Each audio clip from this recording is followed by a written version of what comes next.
See there the recessed doorway, and then this feature on the top of it, the triglyph. Yeah. These are architectural elements that are described in the Bible of Solomon's temple. And when this was discovered at a town dated from David's time,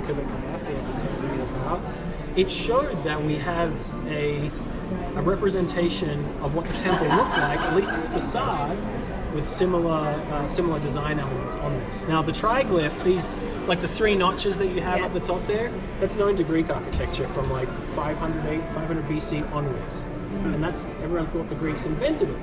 And then when this was discovered 10 years ago, then they said, well, now the earliest triglyph we have, this Greek architectural element, actually belongs to Israel.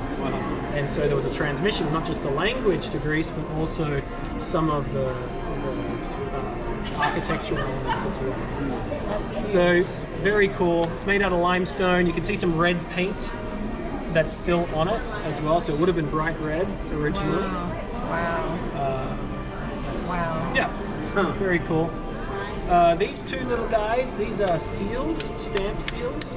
So whenever you wanted to seal a document anciently, you'll get your hot wax in the Middle Ages time, and then you'll put your ring on it to seal a document. Back then they used clay. And then it would not necessarily be a ring, but probably a necklace that you're taking off. And then you put the wet clay over the scroll, and then squeeze your mark or your sign. In this case, this is the seal. So one of them looks like a frog, and on the back side of it, you can see the holes in it, so that would have been worn on the necklace. And then you would seal it, and that would be your sign. This one here, it's just a couple of, you might have to look closer after, there's a couple of deer there. This is a Judean motif that exists there more than any other site. So this is David and Solomon's time, and then once you get 200 years later, then they've got their first and last names that they're putting on their seals, like Hezekiah, Isaiah. But unfortunately, during David and Solomon's time, they never put their names on it. So we might have found David's seal, but who knows? We don't have the key to help us know what they. And do you think the red paint on the door was symbolic of the blood of the Lamb? I don't know. Possibly. We find red over, even red on the temple. There's some remnants of parts of architectural elements in Jerusalem that have been found from Herod's temple that was definitely red, so they had red paint. We know that they used red paint based on the Bible. There was I forget what it's called, this little bug that can be crushed up and produce a red color. And then there's also a plant roots that can produce a red color. So I think this red's just in use. I mean, we have in this darkened chamber over to the back there, we have several fragments of textiles from the time of David. So they've got colors on them as well. So not everything was drab. You can see a bit of blue, a bit of orange, you can see a bit of red fabrics as well. So you know that they had clothes like we do. Vibrant colors, yeah. One thing we didn't talk about was part of what the Phoenician people did, what they were famous for, the same people for this, was that they were famous for the production of purple dye that would be used in garments, and even the temple between the Holy of Holies and the Holy Place as a curtain. Part of that was in purple. And the way to produce that purple involves the crushing of a gland of a shellfish. That's in the Mediterranean. And they could produce this purple dye, and it was worth 3 times the amount of gold. Okay, back in Roman times, so it was very precious. And what they found, we don't have any samples of this, but they also found this purple color from David and Solomon's time as well. So we know that they had purples, blues, oranges, greens, and all those colors have been found in fabrics, and they lasted 3,000 years. Oh my word. That's very rare. They've only been found in the past few years because they were found at a mining site that's extremely dry in the southern part of Israel. And so they weren't corrupted by water or anything like that, so they could be preserved. But we have 4 fragments of those. Wow. Graham, we're doing this 52 days of prayer. Oh, yeah. Did I tell you about that? Yeah, I think I've heard about it. Maybe I've mentioned on the radio. Yeah, you did mention on the radio. Yeah. I think you took it at length. So, yeah, I had Langford on the other day and had him mention it too. Talk about it, yeah. So, well, Nehemiah, that's the name of my son. was it really? Is that what his name? Nehemiah's name?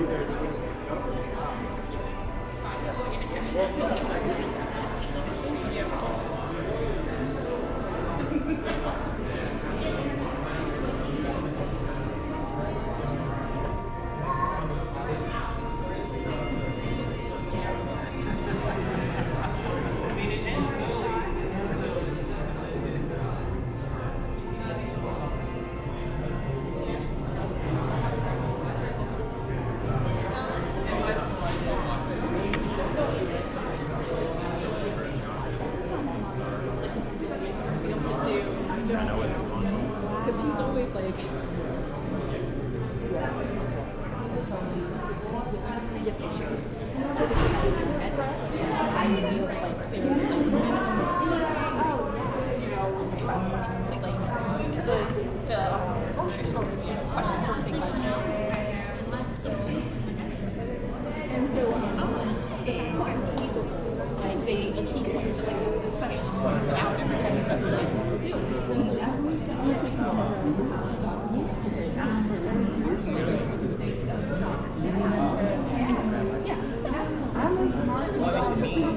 No, just kidding, just kidding. like it's expensive.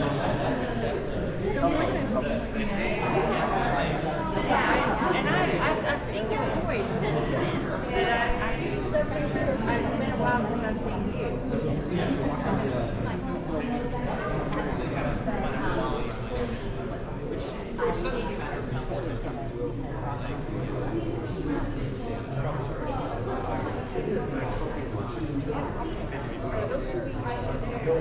Why is it not because there are spaces between all of the words on the slide. But so then back in Aramaic, in biblical Aramaic, is there, or do we have other instances in Aramaic archaeology?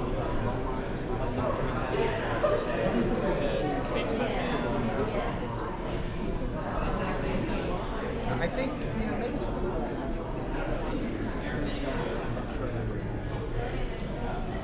That would be fine.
Questions about the exhibit? I definitely think I want to come back and go through real slow and kind of each one. Can I do that? Of course. Actually, even if you'd like a guided tour, we have tour guides. They'll give about an hour tour and kind of go over everything as well. But yeah, feel free. I'll get you a brochure with our hours on it. Oh gosh, that would be amazing.